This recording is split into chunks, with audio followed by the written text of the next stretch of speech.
नमस्कार दोस्तों, स्वागत है आप सभी का व्यास एकेडमी बाराबंकी के ऑफिशियल यूट्यूब चैनल पर। दोस्तों, जो हमने कल आप लोगों के साथ सिंपल इंटरेस्ट का पार्ट 2 डिस्कस किया था, उसी के आगे के कॉन्सेप्ट को मैं आज आपके साथ डील करूंगा। दोस्तों, जो कल मैंने सबसे लास्ट में आपको क्वेश्चन कराया था, कल की क्लास को आज की क्लास से कनेक्ट करते हुए मैं अगला सवाल उसी तरह का ले रहा हूँ। आप इस सवाल को करेंगे, फिर इसके बाद अगले सवाल पे आते हैं। दोस्तों, सवाल ये कह रहा है कि कोई धन 5 वर्ष में रुपए 10,000 हो जाता है, वह 7 वर्ष में क्या हो जा रहा है 10,800। तो वो धन व दर ज्ञात करें। तो मैंने आपको कल बताया था कि जैसे मान लीजिए आप कोई धन है, क्या धन है नहीं पता है, उस धन को आपने बैंक में जमा कर दिया। 5 वर्षों के बाद दोस्तों बैंक वाले ने आपको 10,000 रुपये वापस किए। तो 10,000 रुपये जो वापस किए उसमें क्या क्या चीजें होंगी, जो आपने धन जमा किया था वो प्लस 5 वर्षों का ब्याज। कौन सा ब्याज? साधारण ब्याज। तो मैंने मान लिया कि प्रिंसिपल क्या है, पी है, और 5 वर्षों का साधारण ब्याज, तो 5 वर्षों की एसआई, ये दोनों चीजें मिल जाके कितना मिल रहा है 10,000 रुपया मिल रहा है। इसको आप समीकरण नंबर 1 बना लीजिए। दूसरी चीज क्या कह रहा है कि वही धन का मतलब पी, वही धन 7 वर्षों में कितना हो जा रहा है 10,800।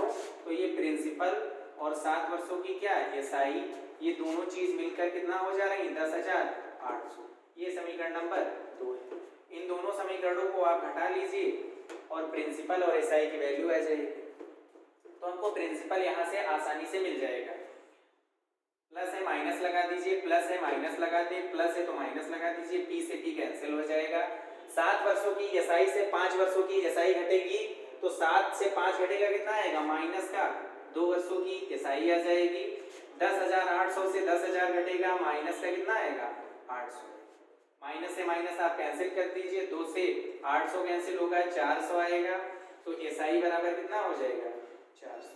कुछ नहीं लिखा इसके आगे, मतलब 1 वर्ष की एसआई कितनी आई 400 रुपये। तो प्रिंसिपल हमको निकालना है। आप क्या करिए, समीकरण नंबर 1 उठाइए, इसमें पी की जगह पर पी ही रखिए, और 1 वर्ष की एसआई अगर 400 है तो 5 वर्षों की एसआई कितनी हो जाएगी, एसआई की जगह पर 400 पुट करेंगे, 5 से गुणा कराएंगे तो कितना आ जाएगा 2,000, और ये इक्वल किसके 10,000 के, तो 10,000 लिख लीजिए। पी बराबर कितना हो जाएगा 10,000 से 2,000 आप घटा दीजिए, तो पी बराबर निकल के कितना आएगा 8,000। मतलब धन हमारा कितना हो जाएगा 8,000 हो जाएगा। दर ज्ञात करनी है, तो 1 वर्ष पर मिलने वाला ब्याज हमको पता है, और धन कितना है वो चीज पता है, तो हम दर आसानी से निकाल सकते हैं। दर बराबर क्या हो जाएगा, आर बराबर 1 वर्ष में मिलने वाला ब्याज रखिए, कितने पर मिल रहा है 8,000 पर मिल रहा है, गुणे 100 कर दीजिए। इन दो जीरो से ये दोनों जीरो कैंसिल, इस जीरो से ये 8 पंजे 40, तो आर बराबर कितना है 5%। प्रिंसिपल हमारा आया 8,000 रुपये और दर कितनी आई 5%। अगले सवाल की ओर दोस्तों बढ़ते हैं। तो दोस्तों, जो मैंने पिछला सवाल डिस्कस किया, थोड़ा सा इसमें चेंज है, बाकी उसी तरह का सवाल ही है, लेकिन थोड़े से ही चेंज में क्या हो जाएगा, बहुत बड़ी गलती हो सकती है। दुर्घटना से देर भली, इसलिए इस सवाल को बेहतर तरीके से समझिए। इसमें क्या हो रहा है वो आप देखिए। कह रहा है कि कोई निश्चित धन 5% की दर से रुपये 350 हो जाता है, वह 3% की दर से 250 हो जाता है। धन व समय ज्ञात करें। पिछले सवाल में मैंने जो करवाया उसमें क्या दिया गया था, समय दिया गया था और प्लस प्रिंसिपल निकालना था आपको, और इसमें क्या दिया गया है, दर दी गई है और अमाउंट दिया गया है, आपको धन व समय ज्ञात करना है। तो हमने मान लिया कि पहला वाला दोनों कंडीशन में क्या करें, प्रिंसिपल पी मान लेते हैं, क्योंकि धन भी समान होगा, दोनों कंडीशन में समय भी समान होगा। तो मैंने ये मान लिया कि कोई प्रिंसिपल क्या रहा होगा, पी रहा होगा, पी ईयर के टाइम पीरियड में, और रेट क्या है 5%। 5% की रेट से इसका जो अमाउंट हो गया होगा कितना हो गया होगा 300।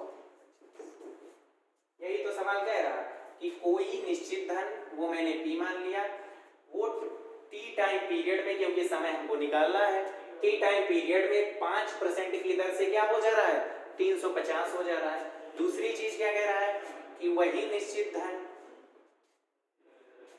टी टाइम पीरियड के लिए ही 3% की दर से क्या हो जा रहा है, अमाउंट 250 हो जाता है। तो 250 करेंगे कैसे, 1 मिनट देखिए और बताइए कि इसमें और क्या कर सकते हैं जिससे हम प्रिंसिपल व समय निकालें।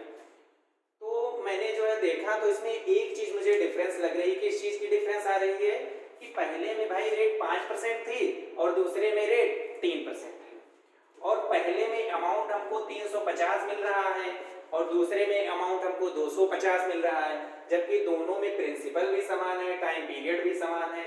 तो कहने का मतलब जो ये 100 रुपए का डिफरेंस आ रहा है ये किसकी वजह से आ रहा है, 2% की वजह से आ रहा है, जो रेट में 2% का अंतर है।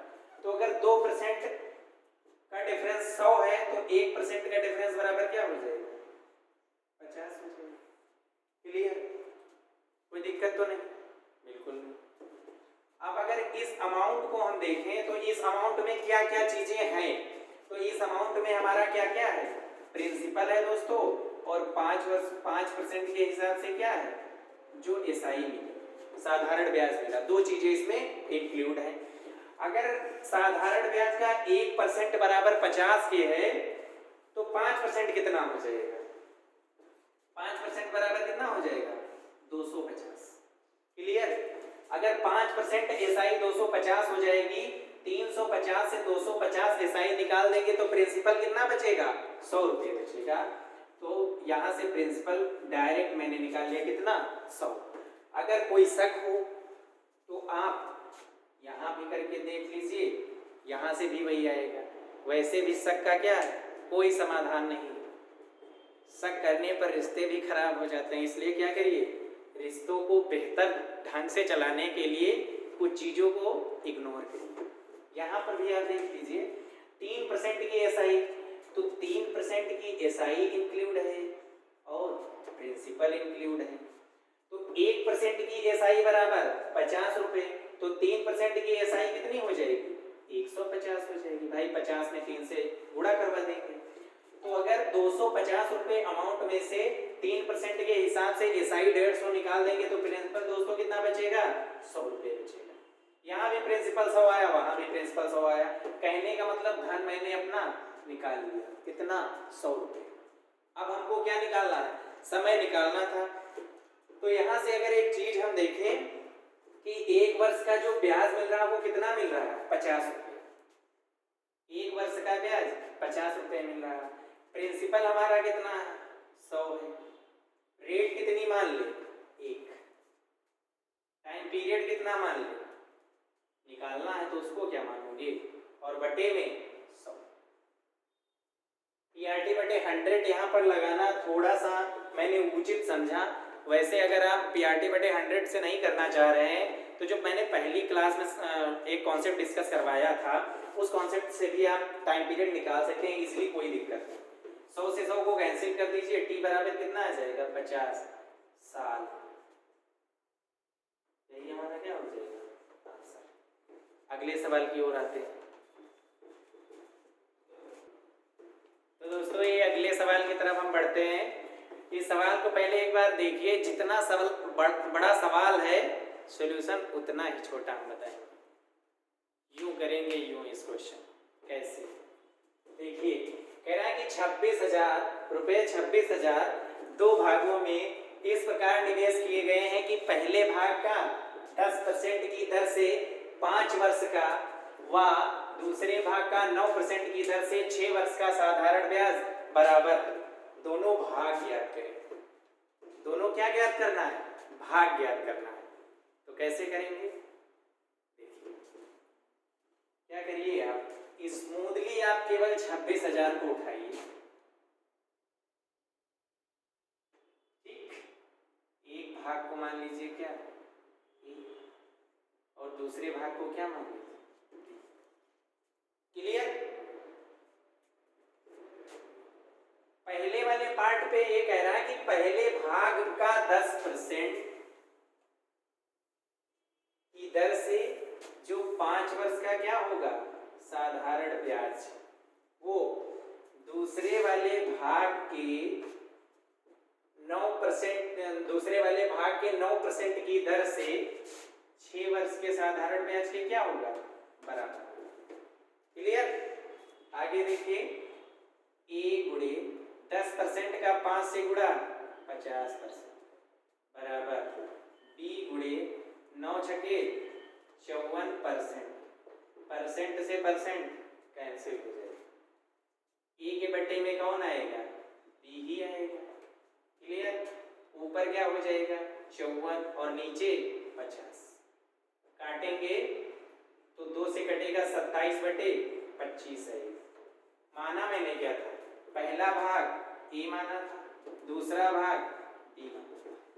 ए और बी का रेशियो कितना आया 27 और 25, और 27-25 दोनों को अगर हम ऐड कर दें, इन दोनों चीजों को जोड़ेंगे तो 27-50 कितना आएगा 52 यूनिट, और ये 52 यूनिट किसके इक्वल हो जाएगा, टोटल अमाउंट जो है 26,000, तो 26,000 के बराबर हो जाएगा 52 5 260, 2 जीरो है 2 जीरो चिपका दीजिए। 1 यूनिट बराबर कितना आया दोस्तों 500, 1 यूनिट 500, तो 27 में गुणा कराइए किसका 500 का, तो 27 का आधा कितना होगा 13.5, 13.5 लिखिए या 13 डबल लिखिए। 25 का आधा 12.5, तो 12.5, यही हमारे क्या हो जाएंगे दोनों भाग। रेडी सवाल। क्लियर। बड़े बड़े सवालों को यूं खत्म करेंगे चुटकियों में। अगले सवाल की ओर आते हैं। तो दोस्तों जो पिछला सवाल मैंने कराया आपको, उसके थोड़ा सा आगे बढ़िए और इस सवाल की ओर देखिए कैसे करेंगे आप, आपकी अप्रोच क्या है और इस क्वेश्चन को टैकल करने की मेरी अप्रोच क्या है। देखिए आप एक बार प्रयास करिए। सवाल ये कह रहा है कि एक ऋणदाता ने पाया कि दर में 13% से 12.5% तक बदलाव से उसकी आय 104 कम हो जाती है। मूलधन ज्ञात करें। बात इसमें टाइम पीरियड की तो नहीं की गई, बिल्कुल नहीं की गई। समय दोनों स्थितियों में क्या है समान। धन क्या है, धन भी समान ही है। डिफरेंस केवल किस चीज का क्रिएट कर रहा है, केवल और केवल दर का अंतर आ रहा है। तो the answer of this question is only depend upon the rate. तो इसको क्या करेंगे रेट ही से खत्म करेंगे। पहले रेट कितनी थी 13%, बाद में कितनी हुई 12.5%। दोनों में अंतर कितने का आधा %, 1/2%, और ये 1/2% कितना अंतर क्रिएट कर रहा है 104 का। 1/2% कितने का अंतर क्रिएट कर रहा है 104 का। अगर प्रिंसिपल का 1/2% की वजह से ही तो ये डिफरेंस क्रिएट हो रहा होगा।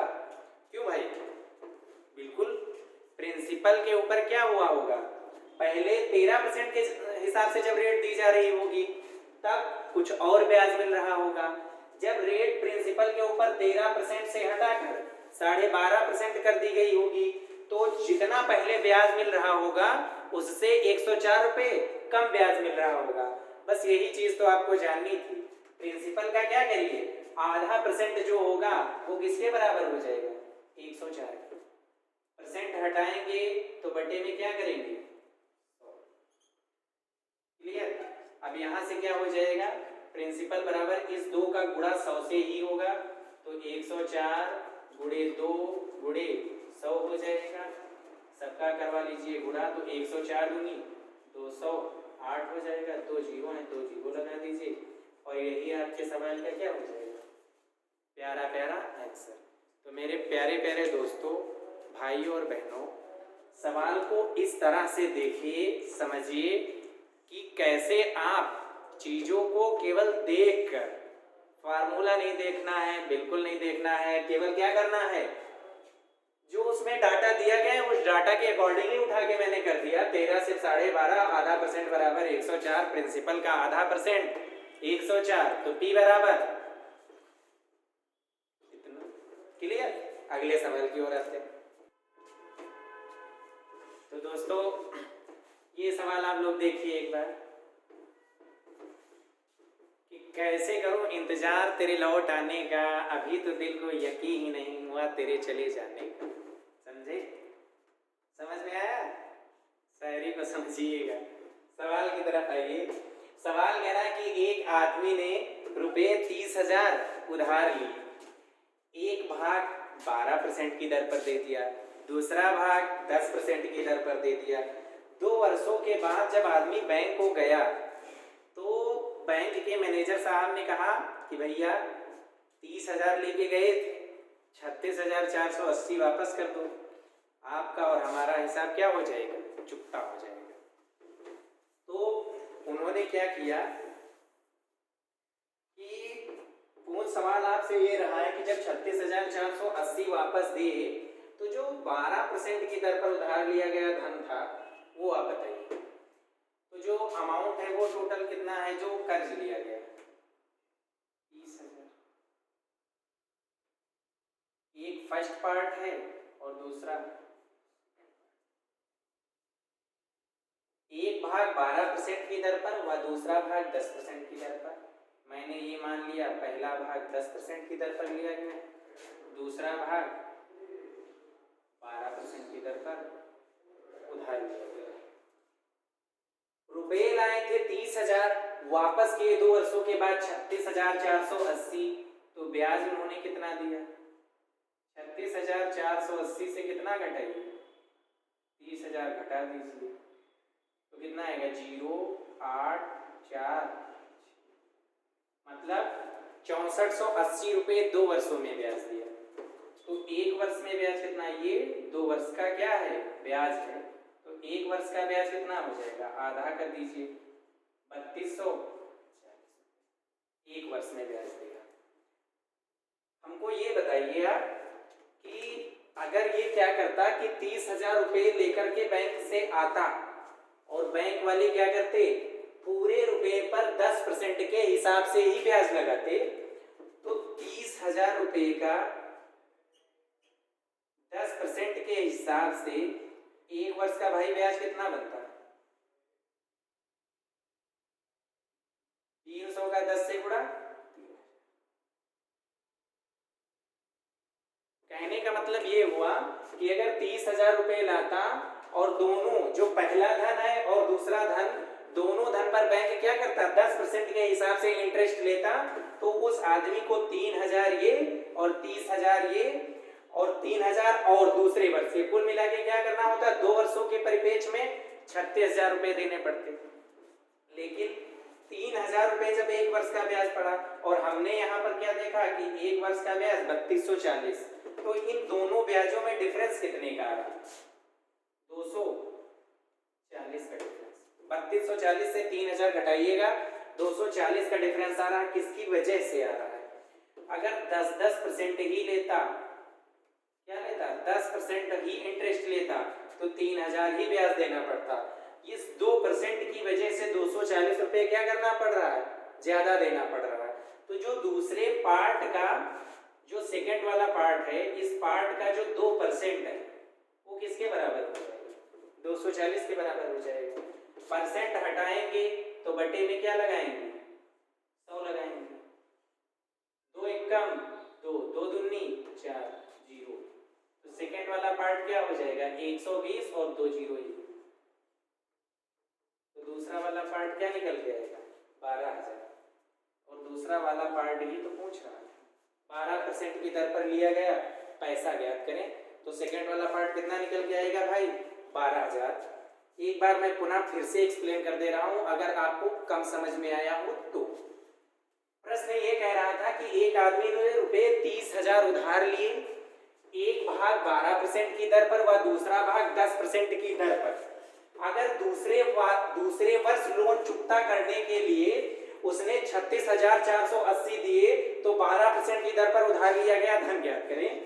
तो 30,000 रुपये आप लेकर के आए, 2 वर्षों के बाद अगर 36,480 वापस कर रहे हैं तो आप कितना ब्याज दे रहे हैं 2 वर्षों पर? 36,480 से 30,000 मैंने घटा दिया तो 2 वर्ष में कितना ब्याज दिया मैंने? 6,480। 1 वर्ष में ब्याज कितना हो जाएगा? 3,240। 2 से मैंने क्या किया, कट किया, तो 1 वर्ष का ब्याज निकल के आ गया। अगर ये 30,000 रुपए, ये जो 12% और 10% का लफड़ा था, बस यही तो आपको समझना था। हमने क्या किया कि 10% ही अगर दोनों वर्ष वो ब्याज क्या करता, दोनों वर्ष 10% ही ब्याज पर देता दोनों धनों पर, तो 30,000 का 10% के हिसाब से कितना ब्याज देना पड़ता, 3,000 देना पड़ता। लेकिन दे कितना रहा है, 3240। तो ये जो 240 रुपए का डिफरेंस क्रिएट हो रहा है, ये जो 2% एक्स्ट्रा दूसरे वाले अमाउंट पर 2% एक्स्ट्रा इंटरेस्ट लग रहा है, उसकी वजह से तो सेकंड वाले पार्ट का जो 2% होगा वो 240 के बराबर हो जाएगा। परसेंट मैंने हटाया तो बटे में 100 कर दिया, 120 गुणा करवाया 12,000। कोई दिक्कत होगी वीडियो को पुनः रोकिएगा, बैक में जाइएगा, फिर से देखिएगा, तब तक देखिएगा जब तक लाइन क्लियर ना हो जाए। क्लियर? अगले सवाल पर। तो दोस्तों, आज की क्लास का आखिरी सवाल आपके सामने पेश है। देखिए, जब मैंने सबसे पहले एसआई पार्ट 1 करवाया था, तो उसमें मैंने इस टाइप का क्वेश्चन करवाया भी था। एक बार देखिए तो सही, हो जाएगा आपसे। क्या कह रहा है कि कोई धन 3 वर्ष में अपने आप का 8 गुना हो जाता है, कितने समय में अपने आप का 64 गुना हो जाएगा। तो मैंने मान लिया कि मेरी जेब में 1 रुपये है, 3 साल बाद 8 रुपये हो गए। 1 रुपये 3 साल में कितने बन गए, 8। यही तो कह रहा है क्वेश्चन। कोई धन 3 वर्ष में अपने आप का 8 गुना हो जाता है, कितने समय में अपने आप का 64 गुना हो जाएगा। तो 1 रुपये 3 साल में अगर 8 बन गए, तो 3 वर्षों में जो एसआई मिली वो कितनी मिली, 7। क्लियर? चाहिए हमको कितनी, 64 गुना होने के लिए एसआई कितनी चाहिए, 63 रुपया और चाहिए। ये 1 रुपया कितने रुपए और इसमें जोड़े जाएंगे तब 63 बनेगा, 64 बनेगा, 63 रुपये जोड़े जाएंगे। जबकि प्रश्न में क्या कह रहा है कि 3 साल में 7 रुपये बढ़ रहे हैं। चाहिए हमको कितने, 63, तो 7 में कितने से गुणा करवा दें, 9 से। तो इधर भी कितने से करवाएं, 9 से। तो 27 साल में हमको कितने मिल जाएंगे, 63 रुपये मिल जाएंगे। और इन्हीं 63 को 1 में जोड़ेंगे तो अपने आप का कितना हो जाएगा, 64 गुना। तो टाइम पीरियड कितना लगे, 27 साल का, और यही हमारा क्या हो जाएगा। तो आज के लिए इतना ही, बाकी कल मिलेंगे इसी उत्साह और उमंग के साथ। तब तक आप अपना ख्याल रखिए, खुश रहिए, भगवान आप सबका भला करे। धन्यवाद दोस्तों, थैंक यू सो मच।